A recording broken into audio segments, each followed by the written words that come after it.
Qu'est-ce que c'est? Tu as entendu ça? Alors j'entends des bruits étranges. Dehors maintenant, depuis un moment, je vais ouvrir la fenêtre pour te montrer ce que c'est. Vraiment étrange.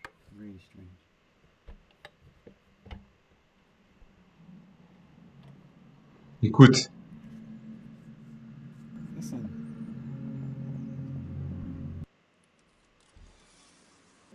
ce n'est pas un animal.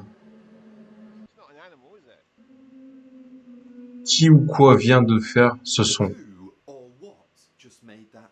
Quoi ou quoi vient faire ce son? Avez-vous entendu un fort boom plus tôt dans la matinée? Plusieurs personnes, un bruit fort à 12h30 hors local. Après-midi dans le comté du quartier sur les réseaux sociaux à propos d'un fort boom qui a secoué leur maison et leur lieu de travail à 10h15 ce matin. Donc j'ai couru vers la porte derrière, j'ai regardé dehors mais je n'ai rien vu. Nous avons entendu Jésus arrive. Nous avons entendu beaucoup de choses en Suède. Cela ressemble à une trompette. Cela ressemble à une trompette dans le Michigan, un autre son de trompette. Y a-t-il un autre potentiel des explications pour ce que ces gens appellent les tremblements du ciel? Bien, le problème que j'ai d'autres explications est la quantité d'énergie nécessaire pour créer ce genre de son. Et au-delà d'un gars dans les bois, les stations de radio les plus puissantes des États-Unis, je pense qu'ils sont 50 000 watts et à la qualité de la puissance de la harpe à publier est d'environ 3 millions de watts. Être très difficile à dupliquer suffisamment de puissance, une explication populaire pour tous ces sons étranges entendus dans le monde et certaines personnes croient que ce sont des anges. Ce sont les 7 anges qui sonnent les trompettes dont il est question dans les révélations. Maintenant, avant que je vous dise si je crois que ce sont les 7 anges, d'abord, nous devons savoir exactement quelles sont les 7 trompettes, et je vous promets que cela va vous effrayer certains d'entre vous. Cela effraiera beaucoup certains d'entre vous. Lorsque le premier ange sonnera sa trompette, des grêlons et des boules de feu mêlées de sang seront jetés sur la terre, et 33% de tous les arbres du monde seront brûlés, ainsi que l'herbe verte. Quand le deuxième ange sonne la trompette, une grande montagne en feu, quelque chose d'énorme tombera du ciel et tombera directement dans la mer à ce moment précis. La mer sera transformée en sang, comme au temps de Moïse, et des millions de créatures, des millions de créatures marines mourront et un tiers de tous les navires du monde seront coulés. Maintenant, permettez-moi de vous poser une question. Est-ce que cela ressemble vraiment à des sons étranges que nous avons entendus très récemment? Bien avant de prendre une décision claire, examinons d'abord ceci. Fait époustouflant lorsque la troisième ange sonne de sa trompette. La Bible dit qu'une vaste étoile énorme viendra s'écraser sur la terre et polluera de nombreuses eaux de la terre. De nombreux systèmes d'eau douce auront un goût amer. Quel est le nom de cela? Étoile, ça s'appelle l'absinthe. Mais si vous avez une Bible ukrainienne devant vous, certaines traductions de la Bible ukrainienne disent que ce mot absinthe peut aussi signifier Tchernobyl. Ce n'est pas si intéressant, mais pas si intéressant. Si vous visitez Tchernobyl, vous avez raison quelconque. Si vous visitez Tchernobyl pour une raison quelconque, vous décidez pour y aller et vous y tenez dans le centre-ville, vous trouverez le mémorial de l'étoile de Tchernobyl. Qu'est-ce que le mémorial de l'étoile de Tchernobyl? Eh bien, c'est un ange soufflant de la trompette, mais nous y reviendrons dans un instant. Lorsque le quatrième ange sonnera à la trompette, la Bible dit que le tiers de la lumière émise par le soleil, la lune et les étoiles seront assombris. C'est presque comme si Dieu avait dit aux anges, d'accord, pour toute vie, vous avez dit, je choisis l'obscurité plutôt que la lumière du Christ. Je choisis mon péché et je me cache dans l'ombre plutôt que d'être dans la lumière de la parole de Dieu. Si vous voulez vivre comme ça, vous pouvez avoir l'obscurité et certains commentateurs de la Bible croient que c'est ce jugement particulier pourrait décrire un hiver nucléaire et littéralement des millions de tonnes de suie ont été émises dans la stratosphère et qu'il est presque impossible que la lumière directe du soleil atteigne la Terre et les choses deviennent plus froides, les choses deviennent plus sombres, les récoltes commencent à échouer, les gens ont beaucoup de mal à survivre, mais voulez penser jusqu'à présent que ces trompettes sonnent comme les mêmes sons que les gens ont entendus dans le monde?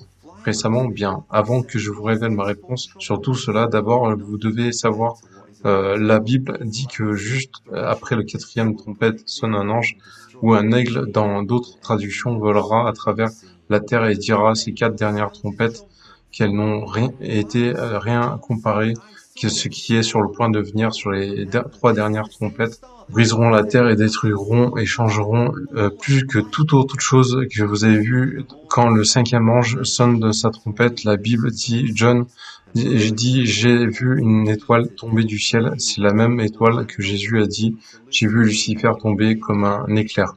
Du ciel, Lucifer, l'étoile du matin. Et ensuite Jésus rencontrera Lucifer. Il dit, le Christ, celui qui détient la clé de la mort. Et Hadès remettra cette clé à Lucifer et lui donnera la permission d'ouvrir le gouffre sans fond.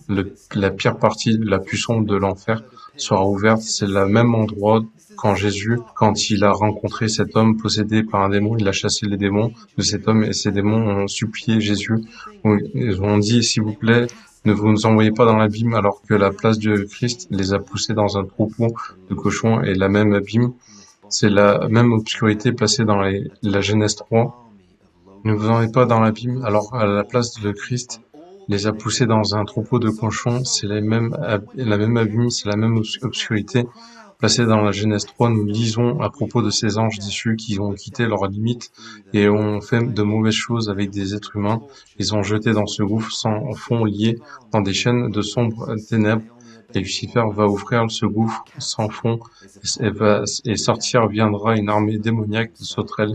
Ces sauterelles causeront l'agonie et les hommes et les femmes de la terre à tel point que ces hommes et les femmes ont rejeté le Seigneur Jésus-Christ, crieront, diront, mourront et nous aspirons à la mort, mais la mort fuira eux et pendant 5 mois, ces hommes et femmes seront torturés par ces armées de sauterelles méchantes et cruelles et séduisantes et n'obéissent qu'à un seul maître, leur capitaine est Napoléon, le diable Lucifer lui-même. Lorsque ces 6 anges sonneront de sa trompette, une vaste armée de 200 millions de personnes commencera à marcher comme vers Armageddon. Et c'est encore une fois incroyable parce que lorsque John écrivait ceci il y a des milliers d'années, il n'y avait pas 200 millions de personnes sur la surface de la Terre. Et Dieu a montré à John l'avenir, lui a montré la plus grande armée qui serait jamais faite cette fois.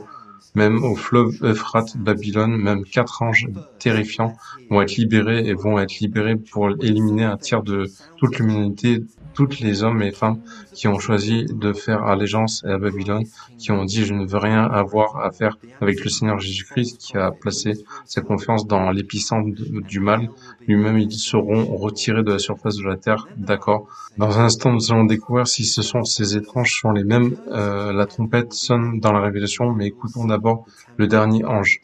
Quand le 7e ange sonnera de sa trompette, les royaumes de ce monde s'évaporeront et le royaume du Christ régnera pour toujours. L'Antéchrist, le faux prophète, l'âge pour lui-même sera tous écrasés et l'enfer sera leur destination pour toute l'éternité.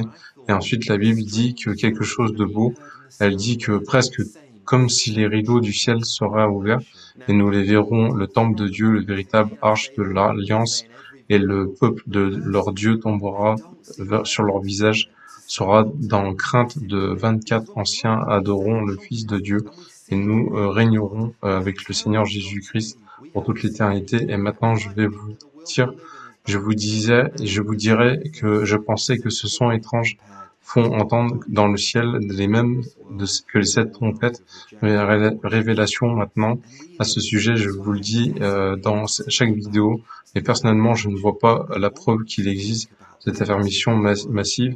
Affirmation parce qu'on regarde ces 7 trompettes et nous le voyons, la colère de Dieu et à quel point cela va être terrible. Nous n'avons encore rien. Nous pourrions penser que le monde est mauvais, épouvantable maintenant, mais la vérité est un pique-nique par rapport à quoi Dieu va faire tomber sur ce monde. Tous ceux qui ont rejeté le Seigneur Jésus-Christ, c'est vraiment pourquoi je veux désespérément vous ramener au 3e ange. Je veux que vous pensiez à ce mot particulier, absinthe. Tchernobyl dans d'autres traductions. Cette grande étoile a transformé les eaux douces en amertume. Mais quand nous regardons la vie de Moïse, nous avons nous voyons les choses dans le sens inverse. Vous voyez Moïse quand il a délivré le peuple d'Israël et pour le pouvoir du Seigneur, bien sûr, quand il les a fait sortir d'Égypte, après 3 jours, les Israéliens ont commencé à se plaindre. Ils ont commencé à menacer Moïse et en nous donner quelque chose à boire et ça moussa et ont finalement conduit à un bassin d'eau appelé Mara. Et les gens étaient tellement excités qu'ils ont couru dans l'eau et ont commencé à boire de cette eau parce qu'ils avaient tellement soif jusqu'à ce qu'ils la recrachent en réalisant que ces eaux n'étaient rien de plus que l'amertume. Ce n'était une sorte d'eau amère. Alors Moïse a crié au Seigneur, comment puis-je aider ce peuple? Que dois-je faire à Dieu? A posé ses yeux et sur un arbre. Alors Moïse a ramassé cet arbre et l'a jeté dans l'eau, le Marawi. Et soudain, ces eaux d'amertume se sont transformées en douceur. Mon cher précieux croyant, n'est-ce pas une belle image de la croix? Le Seigneur Jésus-Christ qui s'est pendu à un arbre pour notre pardon, qui nous a sorti de toute cette eau amère que nous buvons si souvent que sur de l'eau propre les choses impures que nous buvions, les choses impures dans lesquelles nous baignons à la place, il nous conduit dans une eau vive et pour permet de boire son eau douce et précieuse et nous la donne une vie éternelle, ces rivières. Mais encore une fois, ce mot absinthe me crie parce que nous lisons les psaumes messianiques de David, nous entendons le Seigneur Jésus-Christ parler de sa crucifixion. Il dit, mais je suis un ver et aucun homme en reproche des hommes à mépriser par les gens qui est le Dieu puissant de l'univers et pourtant il est prêt. Et aucun homme des hommes ont méprisé par les gens ici, c'est le Dieu puissant de l'univers et pourtant il est prêt à condescendre et n'est qu'un faible ver méprisé. Je veux dire, pensez-y que quelqu'un se sent coupable de debout sur un ver qui rampe sur un chemin. Aucun ver n'est considéré comme rien et pourtant, Jésus, que vous et moi pourrions avoir un salut maintenant, peut-être le règne animal, il est la créature la plus fascinante appelée le ver écarlate. Et ce qui fait ce ver, c'est quand vous donnez naissance, il s'attache à un arbre et pondant des œufs, il mord et en même temps il mord.